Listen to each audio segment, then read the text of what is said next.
Saya nikahkan dan saya kawinkan Ananda dengan adik kandung saya, Anasti Kamelia binti Yazid Amar, dengan mas kawin dibayar tunai. Saya terima nikah dan kawinnya Anasti Kamelia binti Yazid Amar dengan mas kawin tersebut dibayar tunai.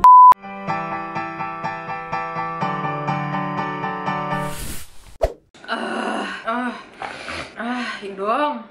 Hai semuanya, aku udah balik di Jakarta, di rumahku yang paling kucinta. Aku gak nyangka banget video aku selama di Malaysia itu naik banget, dan I feel so grateful for that. Alhamdulillah banget, aku seneng banget. Tapi untuk kali ini kita bakalan balik ke sit down video dulu, karena ada beberapa hal yang pengen aku share, dan ini adalah salah satu hal yang paling sering aku dapet pertanyaannya dari orang-orang di sekitar aku saat aku mau nikah dan setelah nikah. Kita langsung aja kali ya masuk ke ceritanya. Jadi gini, the biggest flex that I have itu adalah I never failed a relationship before.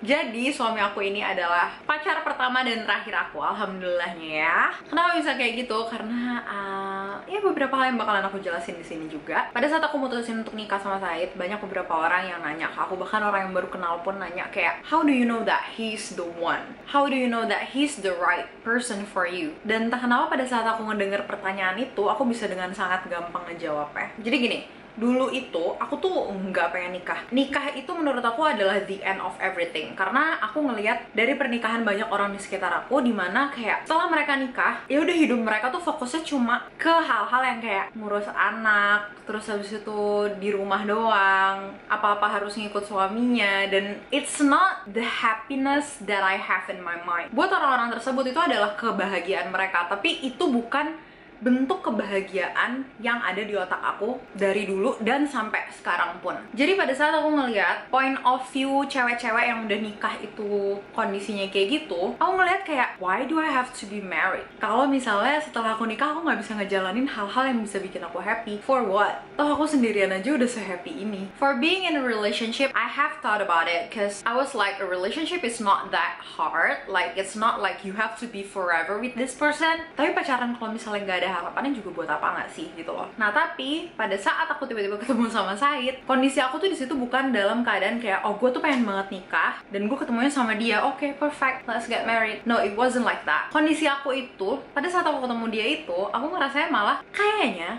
kalau sama dia, gue nggak apa-apa deh nikah. Jadi kebalikannya, bukan kayak gue harus nikah sama nih orang, atau gue pengen nikah dan adanya dia, tapi lebih ke, gue tuh nggak pengen banget nikah, tapi pas gue ketemu sama nih orang, kok kayaknya nggak apa-apa kalau gue nikah sama dia ya. Pada saat aku ketemu sama orang ini, yang sekarang jadi suami aku ini, aku melihat if I have life with him, our marriage, it's not gonna be the end of everything, but maybe it's gonna be the beginning of everything. Jadi pada saat orang ini hadir, semua stereotip tentang pernikahan yang pernah ada di otak aku itu kayak hilang aja gitu. Kayak aku bisa ngebayangin kehidupan pernikahan kalau sama orang ini. Sedangkan kalau sama orang-orang lain yang bahkan aku udah pernah deket apa segala macam, setiap aku berada di posisi deket sama orang sebelum mau ketemu dia, aku selalu ngerasa, he's perfect for my family. Oke.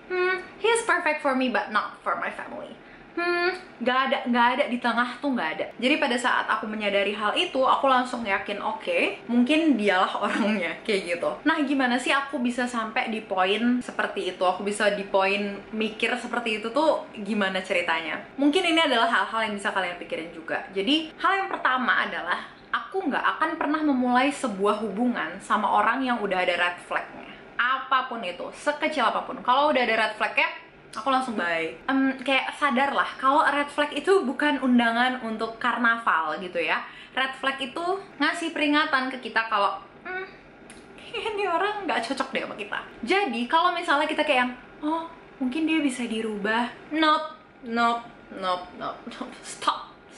Buat apa nyapain perasaan kalian? Kita masuk lagi ke step selanjutnya untuk kayak lebih naruh hati ke orang tersebut. Kalau kalian tahu ada beberapa hal yang kalian tahu itu enggak banget buat kalian. Hal itu cuma bakalan bikin sakit hati, ujung-ujungnya tuh orang jadi mantan, atau pernikahannya nggak bakalan sesuai sama ekspektasi kalian. Karena kalau kalian sempat berada di titik dimana kalian mikir, oke, mungkin kan ini masih pacaran aja, dia kayak gini, nanti kalau udah nikah pasti berubah, pasti bisa dirubah lah hal-hal seperti ini. Mundur ya, mundur aku bilangin. Ide mengubah seseorang itu hanya ada di khayalan kita doang. Jadi walaupun dia terlihat berubah, aku nggak yakin 100% kalau dia bakalan bener-bener 100% berubah ke depannya. Karena orang itu, semua manusia itu hanya bisa berubah kalau mereka sendiri yang mau berubah. Dan buat apa kalian naruh harapan, nanti dia juga bakalan mau berubah, kalau dari awal kalian masih nggak bisa tahu 100% orang itu bakalan menjadi orang yang kalian inginkan atau enggak. Kalian harus ketemu sama orang yang bisa bikin kalian ngerasa, oh inilah orangnya,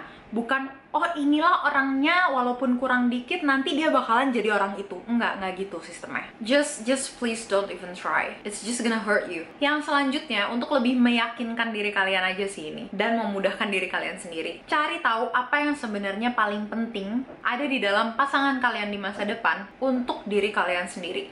Ini semua bakalan beda-beda ke setiap orangnya. Ada orang yang kayak, oke, gue maunya sama cowok yang lebih tua dari gue biar gue bisa depend sama dia. Gue udah capek ngurus diri gue sendiri mulu, gue mau ada yang ngurusin gue. Misalnya, cara pandang kalian seperti itu. Ya udah, cari orang yang seperti itu. Atau kalian pengennya, oke, gue maunya yang seumuran karena biar asik aja lah kayak sama teman sendiri. Ya udah, carilah orang yang seperti itu. Tapi kalau masalah umur tuh bisa juga relatif gitu loh. Kadang-kadang kita ketemu sama orang yang lebih tua dari kita tapi sebenarnya lebih childish daripada kita. Atau kita ketemu sama orang yang seumuran sama kita tapi ternyata jauh lebih dewasa dari kita, atau bener-bener childish banget sampai kita ngerasa kayak lagi ngomong anak bukan lagi sama pasangan kita. Jadi menurut aku kalau umur itu bener-bener harus ngelihat kondisinya kayak gimana. Nah tapi hal-hal yang kayak gini nih yang penting, kayak kalian pengen orang yang financially udah super stable, udah punya rumah, udah punya segalanya, atau kalian pengen yang ya udahlah standar aja, gue lebih mentingin dia itu hadir sebagai sahabat gue dalam hidup gue,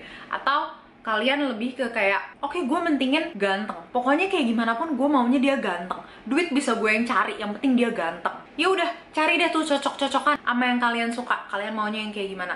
Jangan ngarepin dia memiliki semuanya. Udah ganteng, duitnya super banyak, bucin gila sama kalian, super setia, kayaknya cuma ada di fanfiction atau ya di film-film aja. Coba rada lebih realistis lagi, dilihat kalau semua manusia itu memiliki kekurangan dan apa yang paling penting buat kalian. Karena kalau misalnya kalian nggak memiliki itu di pasangan kalian, takutnya nantinya kalian bakalan banyak ngeluhnya. Karena itu adalah sebenarnya hal yang sangat penting buat kalian, ya nggak sih? Yang selanjutnya, pada saat kalian udah ketemu sama orang yang seperti itu, coba cari tahu kekurangan dia apa. It will take time, so I won't recommend kayak langsung nikah aja. I don't believe in such things. Aku lebih yakin kalau kalian bisa cari tahu dulu kekurangannya dia apa, dan dilihat apakah kekurangan itu sangat amat penting buat kalian sampai kalian kayak, aduh kenapa sih dia kok kayak gini ya, padahal he's a 10 but titik kayak gitu loh, lagi tren-tren sekarang itu. Yang menurut aku penting dilihat di sini adalah kalau misalnya kekurangan dia itu bukanlah sesuatu hal yang bikin kalian ngerasa itu adalah kekurangan, I think it's a good sign. Jadi pada saat aku ketemu sama Said, aku tuh nggak nyadar apa kekurangan dia. Pada saat udah berjalan waktunya juga aku selalu ngerasa kayak yang apa ya kekurangan dia ya, oh mungkin A, B, C, but I don't care about that. Jadi kekurangan dia itu bukan sesuatu hal yang menurut aku adalah sebuah kekurangan. Kayak misalnya nih, random aja ya, misalnya kekurangan dia adalah suka jungkir balik. Nah tapi menurut aku suka jungkir balik itu bukanlah sesuatu kekurangan gitu loh. Aku malah kadang-kadang suka jungkir balik juga, atau aku kayak supporting jungkir balik. Aku pokoknya itu bukan sesuatu hal yang masalah lah buat aku. Padahal mungkin buat banyak orang di sekitar dia, hal tersebut adalah sesuatu yang mengganggu banget, atau sesuatu yang sangat kayak, gila dia kekurangannya kayak gini, ini it's a big thing, so no gitu. Bisa aja seperti itu, tapi kalau buat aku kekurangan dia adalah sesuatu yang kayak nah gitu, I don't really think about it. Jadi menurut aku penting banget mengetahui kekurangan pasangan kalian itu. Dan kalau menurut kalian kekurangan itu bukan suatu hal yang masalah banget buat kalian, atau bahkan kalian tadinya nggak nyadar kalau itu adalah kekurangan dia, I think it's a good sign. It's a really great sign. Yang selanjutnya, belajar untuk berkomunikasi dengan baik. Dan dilihat di sini apakah dia adalah orang yang bisa berkomunikasi sama kalian. Tapi hal ini sebenarnya ada timba balik ya. Kalau misalnya kalian pengen orang yang bisa berkomunikasi dengan baik sama kalian, kalian juga harus bisa menjadi orang yang bisa berkomunikasi dengan baik. Jadi anggap tips ini bukan cuma pada saat kalian ngelihat ke orang tersebut, tapi kalian juga harus menjadi orang yang seperti ini. Pikirin gini, seumur hidup kalian bakalan komunikasi sama orang ini, kalian bakalan ngobrol sama orang ini. Kalau dari awal aja kalian udah nggak bisa berkomunikasi dengan baik, nggak bisa ngobrol dengan enak sama orang ini, banyak yang harus kalian umpetin, banyak yang harus kalian kayak, oke, gue nggak mau jadi diri gue sendiri dulu di depan dia, nanti aja kalau udah nikah. No, nggak usah kalau gitu. Kalian harus bisa 100% jadi diri kalian ke orang ini dari sebelum nikah. Karena kalau enggak, nanti kalau misalnya kalian nunjukin aslinya kalian ke orang ini, terus dia jadi nggak suka sama kalian, terus dia jadi aneh-aneh, gimana? Dan kebalikannya juga kayak gitu. Kalian harus benar-benar pastiin apakah dia ngumpetin sesuatu dari kalian, dan apakah dia bisa komunikasi dan ngomongin segala hal tentang diri dia ke kalian. Kalau pada saat dia menunjukkan 100% diri dia itu siapa, dan kalian ngerasa nggak ada masalah sama itu, dan kalian malah seneng dia bisa komunikasi sama kalian, itu bagus. Karena jangan sampai kalian tuh ada titik dimana kayak, gue males deh ngomongin tentang A atau B ke dia, atau kayak, gue capek ngobrol sama dia, besok aja lah gue balas lagi chatnya. Berarti itu bukan a good sign ya guys ya. Karena bayangin aja kalian bakalan tinggal sama orang ini nantinya, dan setiap hari ngobrol sama orang ini. Kalau dari pacaran aja kalian udah males ngomong sama dia, apakah kalian bakalan bisa 24 jam sama orang ini setiap hari? Oke, poin yang terakhir, dan ini masih ada hubungannya sama komunikasi. Jadi berantem itu adalah suatu hal yang wajar kan ya, tapi gimana proses berantemnya dan gimana cara penyelesaiannya itu adalah suatu hal yang sangat penting untuk dilihat. Kalau lagi berantem ada yang main tangan, atau kalau pas lagi berantem bener-bener salah satunya tuh nggak mau diajak komunikasi dan maunya selalu menang sendiri, kayaknya nggak enak deh spending time forever with that person. Kita harus bisa sama orang yang mau minta maaf, mau ngalah, dan kita juga harus bisa menjadi orang yang mau minta maaf dan mau ngalah untuk orang tersebut. Karena dari sama-sama ngalah itu, kalian bisa tahu jalan tengahnya untuk kalian berdua itu apa. Kalau yang satu selalu maunya menang sendiri, entah kamu atau pasangan kamu, berarti itu bukan suatu hubungan yang sehat. Relationship itu harus bermanfaat buat kedua belah pihak. Kalian harus bisa bikin pasangan kalian bahagia, dan pasangan kalian juga harus bisa bikin kalian bahagia. Dan di samping itu, kalian juga harus bisa bahagia tanpa pasangan kalian. Jadi kalian sama-sama bahagia sendiri-sendiri dan jadi satu aja. Bukan yang A harus selalu bikin si B bahagia, kalau enggak si B bakalan down banget, atau kebalikannya. Kalian berdua adalah dua orang yang harus saling support, tapi juga harus bisa berdiri sendiri-sendiri. Pada saat hal itu nggak seimbang, kemungkinan bakalan berat untuk hubungan itu dijalanin. Oke, dari semua hal yang udah aku share, yang selalu paling penting aku ingetin ke orang-orang di sekitar aku adalah, kalau udah ada red flagnya, mundur aja. Nggak usah coba-coba, nggak usah nyampe-nyampein, nggak usah ngabis-ngabisin waktu. Langsung cari yang baru yang lebih cocok sama kalian. Semoga sharing dari aku kali ini berguna buat kalian dan kehidupan love life kalian ke depannya. Sampai ketemu di video selanjutnya, dan video selanjutnya bakalan tentang relationship juga. Jadi jangan sampai kelewatan ya. Makasih udah nonton sampai akhir. Sampai ketemu di video selanjutnya. Dadah!